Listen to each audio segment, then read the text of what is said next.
nightmare. God, every part of my body hurts. Hey, Chief, you okay? You playing corpse, you putting blinds in the Dusty's? I thought you were dead for sure. Oh, Dusty's? What? Yeah, Irene is a bit disoriented right now after that flashback dream and every part of his body hurting and all that, so what this floating skull just said pretty much went into one ear and out from the other. Now, despite the fact that the floating skull just floated next to us and started talking, Erin still considers himself good enough judge of character, and the skull doesn't seem to be an immediate threat, so he will engage in dialogue with the skull. He is talkative after all and likes to meet people, whatever the reason and end result might be. He's also no stranger to asking for help or guidance, so to speak, if he's, for example, lost. Who are you? Me? The skull seems indignant. How about you start, Scabby? Who are you? Well, you're the one who came to talk to me first, so I would say that the appropriate thing would be for you to introduce yourself first. So I asked you first, Skull. Yeah, and I asked you second. What's your name? Again, you first, Skull. Man, you're tighter than a wet rope. Alright, I'll be the nice guy here. Me, I'm Mort. Mort Richtersgrin. Now, what name is unfortunate enough to have you as its owner? I don't know. I can't seem to remember anything. You don't remember? Must have been some night you had. But I hope you didn't hurt anybody. The name's Mort. Hail, well met, and all that wash. Yeah, you told me already. And yeah, the game does have a lot of flavor text and a lot of dialogue too. But, for example, whenever there's a flavor text in dialogue like here that Mort pauses for a moment, for example, I won't read that description. I will instead try to do what the description says the talker does. So, say, I have to ask, are you one of those sensates into self-mutilation, or did somebody give you those scars? What? Sensates? Don't know what sensates are? Oh, are you in for a treat? They're this group of bashers who are all about experiencing all the planes have to offer, right? Including... well, forget it for now. What about those scars? Stop confusing me. What scars? It's like some basher decided to paint you with a knife. You're scarred all over, even on your back, except... Say, you got a whole tattoo gallery on your back, Burke. Spells out something. Spells out what does it say?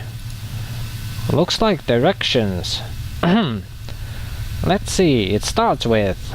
I know you feel like you've been drinking a few kegs of Styx wash, but you need to center yourself. Among your possessions is a journal that'll shed some light on the dark of the matter. Farad can fill you in on the rest of the chant, if he's not in the dead book already. Don't lose the journal or we'll be up the sticks again, and whatever you do, do not tell anyone who you are or what happens to you, or they'll put you on a quick pilgrimage to the crematorium. Do what I tell you. Read the journal, then find Farad. Whoa. No wonder my back hurts. Do you know someone named Farad? Nobody I know. Then again, I don't know many people. Still, some Burks got to know where to find this guy. Once we get out of here, that is. Okay, well, did I have a journal with me when I was lying here? Nope. You were stripped to the skins when you arrived here. Besides, looks like you got enough of a journal written on your body. Guess so. Well, how do I get out of here? Well, now that is a good question. Sand's running through the glass for you, Chief. The dustmen find you, they'll attempt to correct your resurrection problem by tossing you in the crematorium. If you keep playing dead, you'll go to the crematorium anyway. A modron's choice, eh? What to do? Oh, dustmen? The Dusties? They watch the place here. You can't miss them. They have an obsession with black and rigor mortis of the face. They call themselves the Dustmen and pretend they're a faction, but they're just an adult bunch of ghoulish death worshippers. Steer clear of them. Okay. Let's go back to the previous.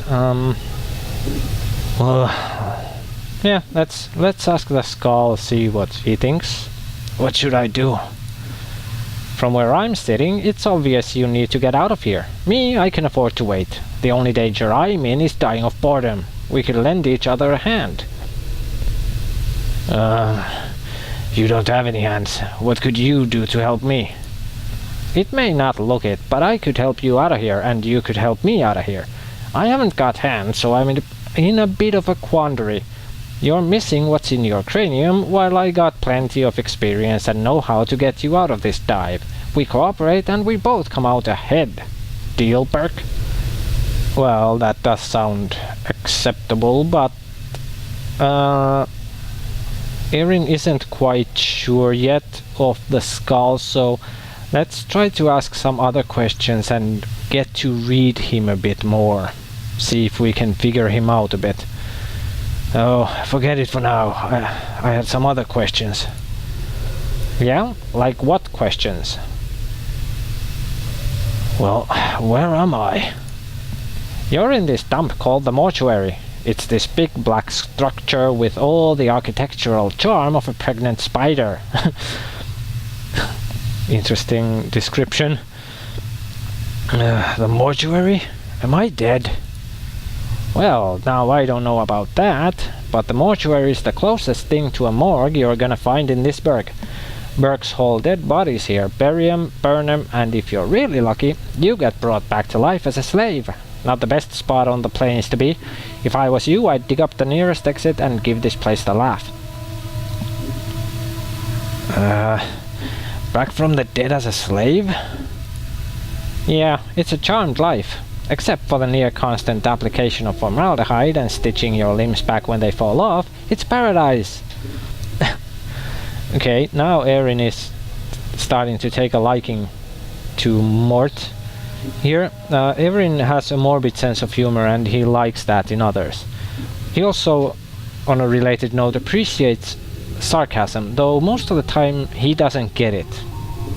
So unless someone explains it to him, he doesn't usually get any sarcastic remarks, but he does appreciate it as such in others. Witty, sarcastic remarks, that is. Am I supposed to be here? Am I dead? Okay, went back to the same. While I can still walk. Chief, from where I'm sitting, you crawling off that slab was beating the odds. You look like you're about to settle your drinking tab, if you catch my meaning. Okay, well, other questions? Well, how did I get here? Any idea? Chief, I have no sodding idea. You sure got the knack for playing dead, though. While you was lying there, I never saw your chest move, your eyes blink, nothing. Were you drinking? Is that what happened? I don't know. I can't remember anything. That's the problem. You don't remember anything? Come on, that's a lot of Tanari dung. You serious? Yes. Dead serious. By every god and his mother. Well, Chief, more than likely your memories just took a dive into your brain box. With any luck, they'll come up for air soon, trust me. Must have been some night you had. Better hope you didn't hurt anybody or mix it up with the law. Say, speaking of which, are you... okay, went back to the sensates and scars. Other questions? Okay, back to how do I get out of here again? What should I do? What could you do to help me? And... okay. It's a deal. Let's go together. On a related note to the second option, I have a bad feeling that fate has destined we travel together. Erin doesn't believe in fate, destiny, nor that crap. So, it's a deal. Alright then, now come on, let's give this place a laugh. The doors out of here are locked, so we'll need the key. Chances are one of the walking corpses in this room has it. Walking corpses? Yeah, the mortuary keepers use dead bodies as cheap labor. The corpses are dumb as stones, but they're harmless and won't attack you unless you attack first. Okay, well, related to this, again, more about Erin, is that Erin likes to mess with undead creatures. For example, poke them, study them, in some cases even dissect them and stuff, but he doesn't attack them unless they attack first or are known to attack on sight. Or, of course, unless it's necessary for an experiment or something, or in this case, probably to get the key to get out. But apart from that, he does not just blindly go kill undead creatures because they're undead creatures. Same goes with quests. Anyone asks Erin to get rid of some undead without an actual reason, if the undead aren't aggressive and attacking everything on sight, we won't be doing that. But anyway, back to the task at hand, to get the key. Is there some other way? I don't want to kill them just for a key. What, you think it's going to hurt their feelings? They're dead. But if you want a bright side to this, if you kill them, at least they'll have a rest before their keepers raise them up to work again. What, why would they need rest, and how would they appreciate the rest? Especially if they are unexisting in between, they won't know they rested. Well, alright, I'll take one of them down and get the key. Well, before you do that, arm yourself first. I think there's a scalpel on one of the shelves around here. Alright, I'll look for one. One last thing. Those corpses are slow as molasses, but getting punched by one of them is like being kissed by a battering ram. If they start getting an edge on you, remember, you can run, and they can't. Use it to keep some distance if you need to recover. Alright, thanks for the advice. Like kissed by a battering ram. And yeah, we can actually run in this game. Okay, let's do a couple of things quickly. Combat scripts off, meaning combat AI. There is the whole party AI button, but we can't use that as we have one tweak, accelerated party banter, that requires the main AI to be on.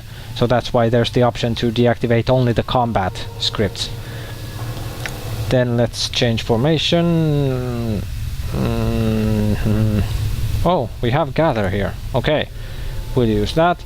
And actually, yeah, one thing I forgot to mention, we'll be playing on the hardest difficulty. Just because we can. So, okay, let's see. Let's make a quick save here. And let's check our characters now. Here's the character's alignment. This is also from a tweak that you can see it in this way. We have one pointing good from somewhere. Probably from something during that dialogue with Mort. No idea which, but yeah, we are true neutrals when starting. And level 3 fighter. Our THAC0 to hit armor class 0 is 17, and we have 1 attack per round. Then Mort, level 2 fighter. An armor class of 2, we have 10. And hit points as well. And Mort's alignment is chaotic good. I wouldn't have pictured Mort as chaotic good though. First, chaotic, yes, but good, not really, more like neutral. But anyway, oh yeah, and here's faction. Of course, we have no faction allegiance at this point. And we can also see, I think this is from a tweak as well, we can see the party, our companion's morale. His THAC0 is 18 with the current weapon, whichever that is. Teeth, most likely, I think. 1.5 attacks per round, though. Let's see, inventory. There we have, yeah, Mort's Bite. 1 to 3 piercing damage. Proficiency, fists, don't ask. Mort's bite is lethal and he can masticate someone to death. As long as his quick weapon slots are not all filled, Mort can always select bite as his current weapon. Yeah, that is his default attack and it's pretty fast though small damage. What about us? We have fist. 1 to 3 crushing damage. Your punches are lethal. You can kill with repeated blows. As long as you have not filled, yeah, blah blah blah. And we have an eyeball in our inventory. This is your eye. It looks like it's seen better days. Don't want to part with that. Yeah, he doesn't want to take it off. Same with Mort's teeth. Can't part with that. Sorry. Yep. Okay then.